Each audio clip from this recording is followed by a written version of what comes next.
নারায়ে তাকবীর আল্লাহু আকবার বললেই সমস্ত মুসলিম জনগোষ্ঠী এক হয়ে যেতে পারে, সেই স্লোগানকে কখনো রাজনৈতিক বলা হয় না, বলা হয় না, এটা ধর্মীয় পবিত্র আল্লাহর নাম। এখন কিন্তু হিন্দুরা তার ভগবান শ্রী আরাধ্য শ্রী রামচন্দ্রের নাম নিলে, ভগবান শ্রীকৃষ্ণের কপিধ্বজ হনুমান চিহ্নিত পতাকা ধারণ করলে তাকে কখনো বিজেপির রং দেবে, কখনো আরএসএস এর রং দেবে, কখনো ইন্ডিয়ার টেক দেবে, কখনো আওয়ামী লীগের দালাল বলবে, আবার আওয়ামী লীগ আসলে কখনো বাংলাদেশের ভাবমূর্তি ক্ষুণ্ণকারী বলে পিয়াসা। কোন পথে হাঁটতে চলেছে বাংলাদেশ? বাংলাদেশ কি অবশেষে মৌলবাদীদের দেশ হয়ে গেল?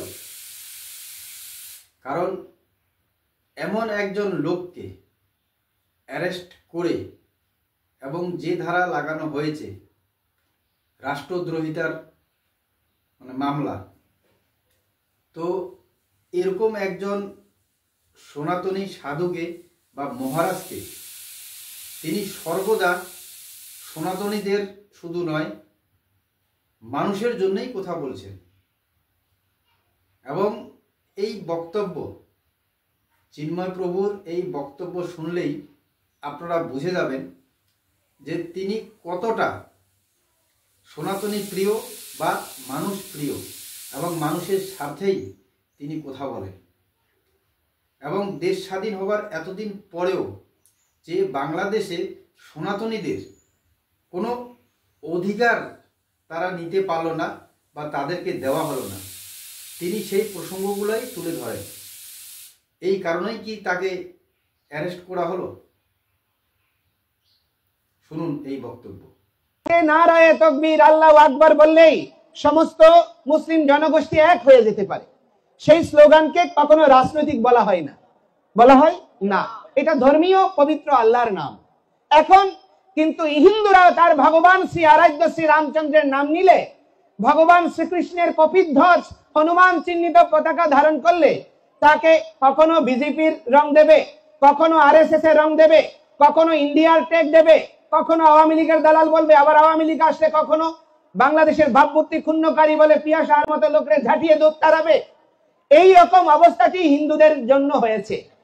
আপনি দেখুন, পাকিস্তানে ভগবান দাস সে প্রধান বিচারপতি হয়েছে।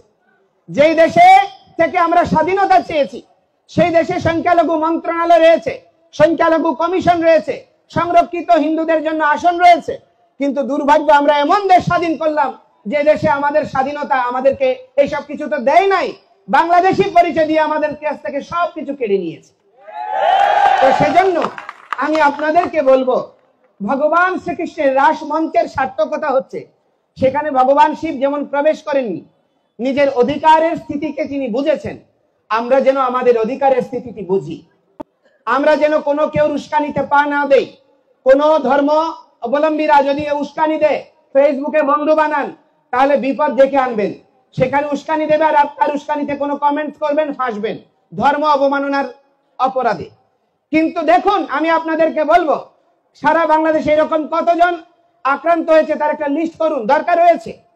আজকে হিন্দু ধর্মকে নিয়ে প্রতিদিন সকাল বিকাল অবমাননা হচ্ছে, তা নিয়ে কোনো আইন শৃঙ্খলা বাহিনীর কোনো প্রতিক্রিয়া নাই। অত্যন্ত দুর্ভাগ্যের বিষয়। আমরা যখন কোনো মব জাস্টিসকে, কোনো মব ভায়োলেন্সকে আমরা সাপোর্ট করি না। আমরা উৎসব মন্ডলের জন্য যেমন প্রতিবাদ করেছি, হাজারীগলির মতো ঘটনায় কিছু অতি উৎসাহী লোক যারা করেছে সেগুলোকে আমরা সাপোর্ট করি না। কিন্তু সেখানে হয়েছেটা কি, সেখানে সাধারণ হিন্দুদের মাঝে বহিরাগত প্রবেশ করে পুরো পরিস্থিতিটাকে জটিল করে আইন শৃঙ্খলা বাহিনীর উপর কেউ ইটপাটকেল ছুড়েছে। আর সেই ঘটনার পরিণতিতে নির্মমভাবে অনেক সাধারণ হিন্দুরাও নিপীড়িত হয়েছে। আমরা চাই ন্যায্যতার ভিত্তিতে সত্যাসত্য বিচার করে যথোপযুক্ত ভাবে কেউ অপরাধ করলে সে দণ্ড পাবে। আর যে অপরাধী নয়, আজকেও হাসপাতালে এই করুণ দৃশ্য দেখে হৃদয় বিগলিত হয়েছে। মনা দাসের স্ত্রী, সে ক্যান্সার আক্রান্ত, তার একটা মাত্র ছোট বাচ্চা, তার স্বামী তার জন্য ঔষধ নিতে গিয়েছে, অথচ সেও এই মামলার আসামি হয়েছে। এবং দুর্ভাগ্যজনক, এই মামলার আসামিদেরকে 5 আগস্টের হত্যা মামলা সহ বিভিন্ন মামলায় আসামি করা হচ্ছে। তো সেজন্য আমি অনুরোধ করব, আমাদের শান্তিতে নোবেল বিজয়ী ডক্টর মোহাম্মদ ইউনূস, তিনি একজন বিশ্ব নাগরিক, সারা পৃথিবীতে তিনি দারিদ্র্য দূরীকরণের জন্য ভূমিকা রেখেছে। আমাদের হৃদয়ের দারিদ্রতা দূর করুন, আমাদের হৃদয়ের দুর্বলতা দূর করুন, আমাদেরকে একজন সবল নাগরিক হিসেবে বাংলাদেশের উন্নয়ন প্রগতিতে দেশমাতৃকার কল্যাণে অবদান রাখার সুযোগ দিন। তাহলে বাস্তবিক ন্যায় প্রতিষ্ঠিত হবে। আর যতক্ষণ ন্যায় আর সাম্যতা আসবে না, শুধু সংবিধান পরিবর্তন হবে, আইনের সংস্কার হবে, এক সরকার যাবে আরেক সরকার আরো বেশি আগ্রাসী হয়ে আসবে। সেজন্য মানুষের মৌলিক চেতনার পরিবর্তন না হলে সব পরিবর্তন জ্বলে যাবে। চিন্ময় কৃষ্ণ প্রভুকে অ্যারেস্ট করা হয়েছে এবং জামিনও নামঞ্জুর করা হয়েছে, যার জন্যে ক্ষিপ্ত মানে সারা বিশ্ব বলা যেতে পারে। কারণ বাইরের দেশ থেকেও এর নিন্দা হচ্ছে এবং ভারতবর্ষ থেকেও নিন্দা করা হচ্ছে। এবং রাজ্যের বিরোধী দলনেতা শুভেন্দু অধিকারী তিনি এরকমই হুঙ্কার দিয়েছেন এবং সেই পথেই হাঁটতে চলেছে যে ভারত থেকে যে বাংলাদেশে রপ্তানি করা হয় সেই রপ্তানিও বন্ধ করার হুমকি দিয়েছিলেন বিরোধী দলনেতা। এবং যদি ভারত থেকে বাংলাদেশে রপ্তানি বন্ধ হয় তো বাংলাদেশের সাধারণ জনগণের কি হাল হতে পারে আমরা এর আগেও দেখেছি। তো বাংলাদেশের মানুষরাও কিন্তু সেই ইঙ্গিত পাচ্ছেন।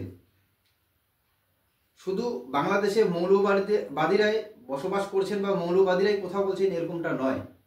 বাংলাদেশের কিছু মানুষজন ইতিমধ্যেই বলা শুরু করে দিয়েছেন যে কোন পথে হাঁটছে বাংলাদেশ। এরকম করে কি একটা দেশ চলে বা দেশের জনগণের মধ্যে শান্তি আসে? কি বলবেন আপনারা যারা এই চিন্ময় প্রভুর বক্তব্য শুনলেন? মনে হয় এরকম একটা লোক রাষ্ট্রদ্রোহিতা বা এরকম কোনো কাজকর্ম করতে পারে? আপনারা যারা ভিডিওটি দেখলেন আপনাদের ব্যক্তিগত মতামত কমেন্টে অবশ্যই জানাবেন। জয় হিন্দ, জয় বাংলা।